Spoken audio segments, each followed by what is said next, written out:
성경을 읽다 보면 이 부분은 그냥 좀 건너뛰고 싶다. 이런 생각 드는 이야기들 있잖아요. 마음이 너무 무거워져서요. 오늘 우리가 살펴볼 창세기 19장의 롯 가족 이야기가 아마 딱 그럴 겁니다.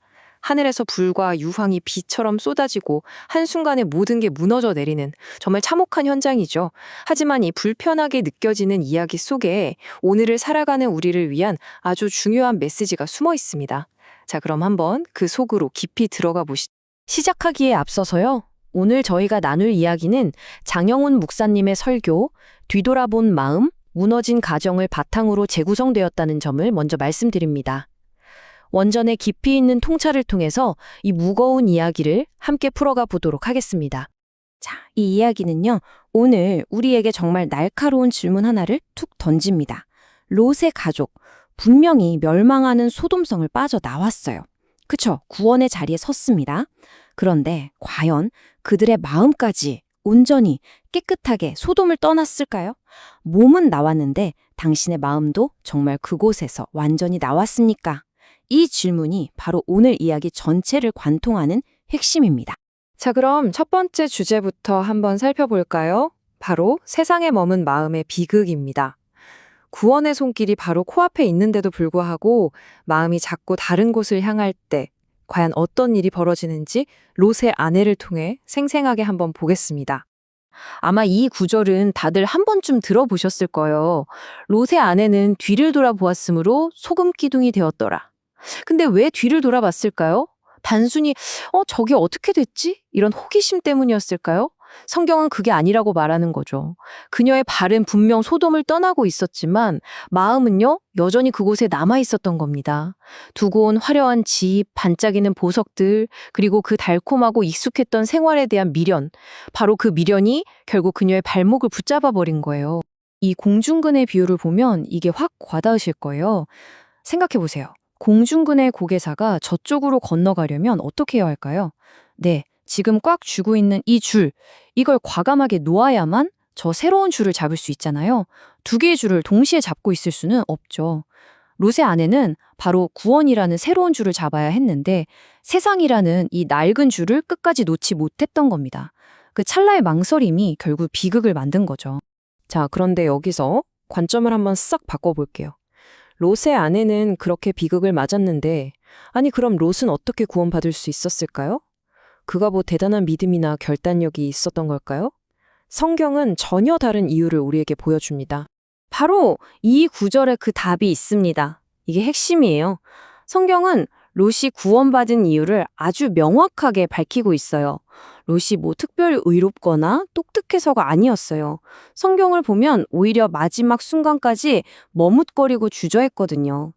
그런데 성경은 아주 명확하게 말합니다.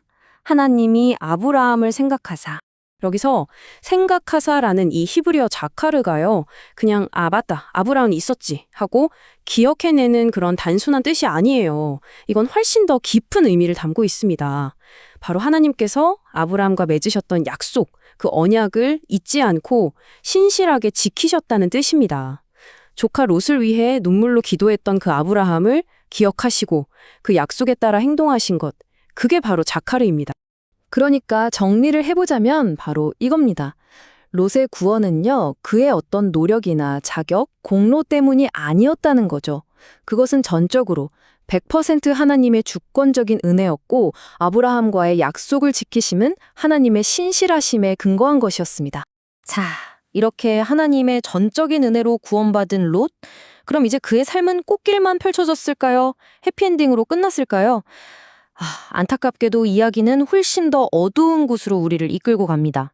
모는 구원받았지만 그 이후의 삶이 어떻게 처참하게 무너질 수 있는지를 보여주는 정말 중요한 경고등 같은 부분이죠.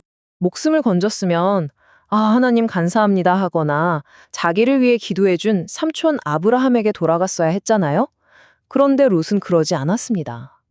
그는 세상이 두려워서 산속에 있는 굴로 쏙 들어가 버려요.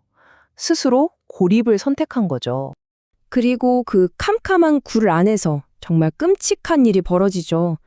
두 딸이 노아 가문을 이어야 한다는 명분으로 아버지와 동침을 합니다. 여기서 우리가 봐야 할 건 바로 그들의 생각하는 방식, 그 가치관이에요. 딸들의 계획을 한번 보세요. 거기엔 하나님이 없습니다. 하나님, 저희 가문을 어떻게 이어가야 할까요? 이런 기도가 없어요. 오로지 자신들의 목적을 위해 수단을 정당화하는 것, 죄에 대해 무감각해진 것, 이게 바로 몸은 떠났지만 여전히 그들 안에 남아있던 소돔의 가치관이었던 겁니다. 자, 이제 이 모든 이야기를 통해서 우리가 붙잡아야 할 결론은 무엇일까요? 롯 가족의 이 비극적인 이야기는 우리에게 아주 중요한 사실 하나를 알려줍니다. 그것은 바로 구원이 이야기의 끝이 아니라는 겁니다. 오히려 구원은 내 안에 남아있는 낡은 세상과 벌이는 치열한 싸움의 시작이라는 거죠. 결국 진짜 변화라는 건요, 그냥 환경만 바꾼다고 되는 게 아니라는 거죠. 소돔이라는 도시를 떠나는 것, 물론 중요합니다. 하지만 그것보다 훨씬 더 중요한 게 있어요. 바로 내 안에 깊숙이 박혀있는 소돔의 방식, 그 가치관을 버리는 겁니다. 환경의 변화를 넘어선 가치관의 변화, 이게 진짜 변화의 핵심입니다. 이걸 신학적인 용어로 성화라고 부르는데요. 좀 어렵게 들릴 수 있지만 사실 간단해요. 구원은 단 한 번에 받는 하나님의 선물이지만 성화는 그 선물을 받은 우리가 날마다 정말 하루하루 내 안에 남아있는 옛날 세상의 가치관, 그 죄의 찌꺼기들과 싸워나가면서 조금씩 더 거룩해져가는 과정, 바로 그게 성화인 거죠. 이 싸움을 멈추는 순간 우리는 롯처럼 무너질 수 있는 겁니다. 그래서 오늘 이 이야기는 마지막으로 우리 한 사람 한 사람에게 이 질문을 던지면서 끝을 맺습니다. 우리 모두는 은혜로 구원받았다고 고백하죠. 그런데 혹시 내 삶은 어떻습니까? 구원은 받았는데 롯의 가정처럼 세상의 가치관을 버리지 못해서 삶의 어떤 영역들이 조금씩 무너져 내리고 있지는 않나요?